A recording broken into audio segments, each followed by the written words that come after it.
Jeff Bezos, Starbucks billionaires, the corporate landlords, everybody stacked up against us, and yet they were never able to defeat us. I left the city council after a decade undefeated. I am not going there, and I wasn't elected in order to go and help administer the capitalist state just with a little more heart and a little more from the left. No, we are going there as disruptors of the capitalist state.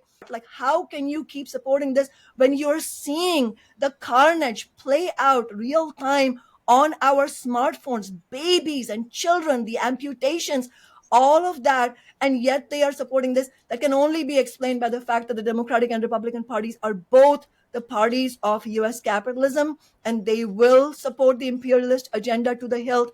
And that is why we are urging people that our campaign is super crucial, because it is the only campaign that is providing that is fighting for a concrete alternative to both parties of imperialism and genocide. I don't agree with a lot of the people who have been saying, public figures who have been saying, oh, well, it's a fight for the soul of the Democratic Party. No, this party is pure evil because it represents a pure evil system. And so it is a fool's errand to think that there is a soul in the Democratic Party to be saved. Because let's be clear, the Democratic Party serves the billionaires and the multimillionaires who are profiting and who have been profiting not only from the widespread exploitation of billions of working class people, because that's the basis of capitalism. Profits come from underpaying labor.